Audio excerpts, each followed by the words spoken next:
Nie Carlesberg Glyptotek, was founded by the brewery owner Carl Jacobsen, who was one of the great industrial magnates and art patrons of the 19th century.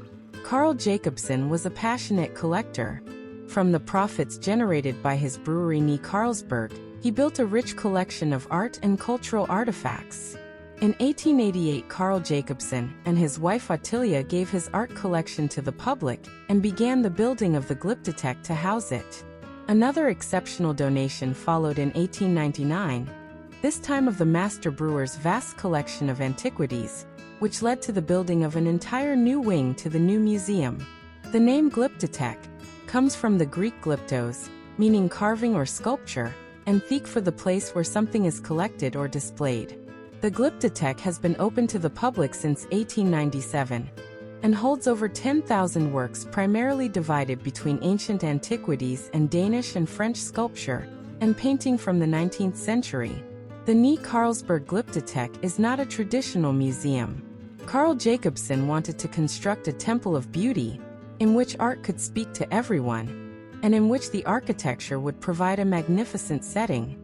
The Glyptotek's collection consists primarily of works of art and archaeological objects from ancient Egypt, the worlds of ancient Greece and Rome, Etruscan culture, as well as Danish and French art of the 19th century.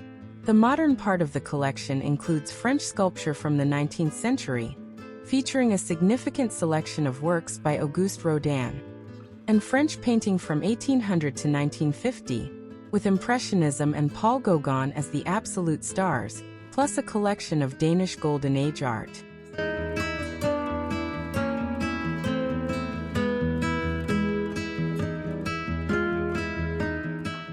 The Winter Garden is centrally located within the Glyptotek complex and acts as a kind of transition zone or oasis, linking different wings of the museum. It was conceived not just as a visual feature, but as a welcoming entry to the museum's art and sculpture collections. The founder, Carl Jacobsen, envisioned the greenery, especially palms, drawing people in, creating a warm, Mediterranean-like atmosphere to complement the classical art inside. In his opening speech on June 27, 1906, Carl Jacobsen described the garden as a pleasurable point of entry to the works of art at the museum. "I hope that in the winter the greenery can draw people in, and when they see the palms maybe they will also give some thought to the statues." The space is covered by a glass roof or dome, similar to a greenhouse, allowing daylight to be a major element in the garden's ambience. The dome is made of iron and glass, in keeping with the glass houses and exhibition pavilions that became possible and popular with the advent of industrialized iron foundries at the end of the 19th century. The Winter Garden houses large Canarian date palms, among other tropical or warm climate plants, many of which came from Carl Jacobsen's mother's garden in Valby, a suburb of Copenhagen. The lush foliage and height of the plants help evoke a Mediterranean climate, reinforcing the thematic connection between the museum's ancient art and its architectural setting. A central feature of the Winter Garden is the sculpture by Kai Nielsen, the Water Mother. This work by the Danish artist was originally commissioned in bronze for a Norwegian shipping magnate's park, before a plaster model was made for the Winter Garden of the Nie Carlsberg Glyptotek in 1920.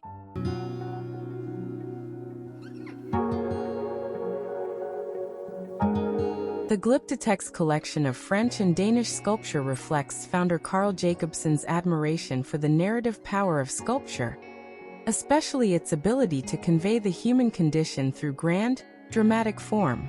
Created by some of the foremost sculptors of 19th century France and Denmark, these works are rooted in academic ideals of form, content, and expressiveness.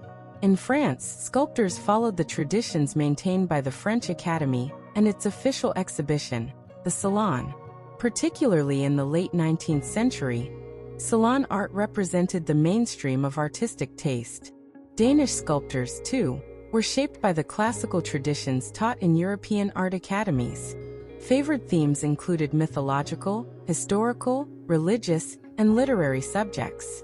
Ancient myths and biblical stories provided especially rich material for artists, alongside portrait busts, monuments, and memorials that celebrated both historical and contemporary figures in heroic form.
A temporary exhibit at the museum is Degas' Obsession, which delves into a single painting, Dancers Practicing in the Foyer.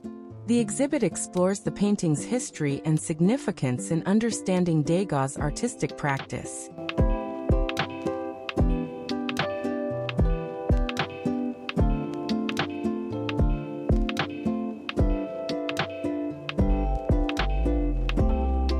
Another temporary exhibit is Gauguin and Kihara, First Impressions. The museum holds one of the world's finest collections of 58 works by the French artist Paul Gauguin, including paintings, wood carvings, drawings, and ceramics.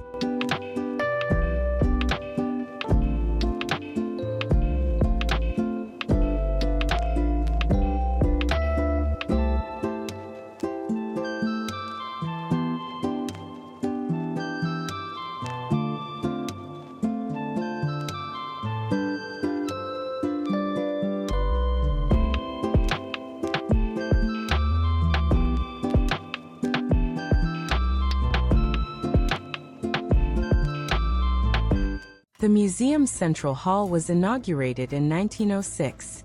This extension to the museum was necessary to house the collection of classical antiquities Carl and Ottilia Jacobsen had donated in 1899.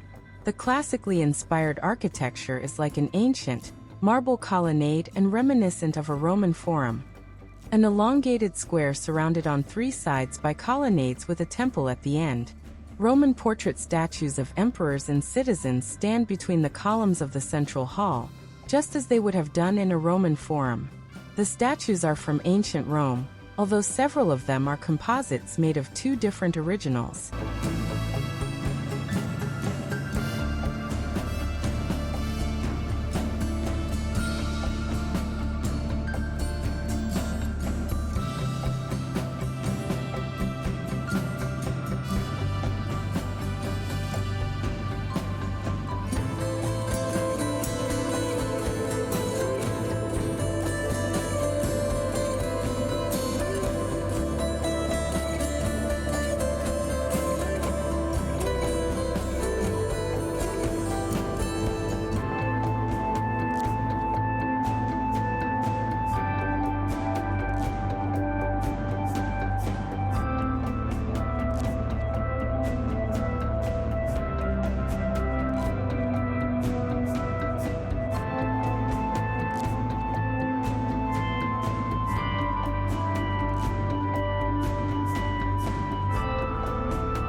These 2,000-year-old human faces were originally funerary portraits commemorating a powerful Roman family. They were acquired by Carl Jacobsen in 1887 and are on display in this exhibit called Eye to Eye.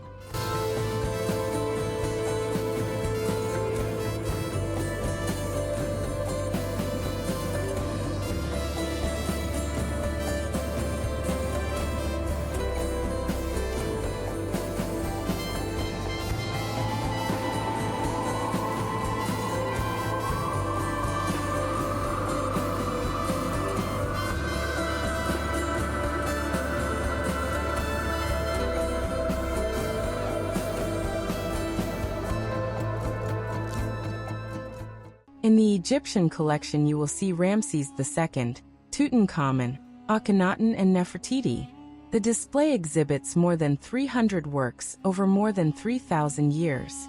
Here you can see the range from monumental sculpture and architectural elements to the world of the many Egyptian gods and hieroglyphs.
Descend the stairs to the mummies in the basement.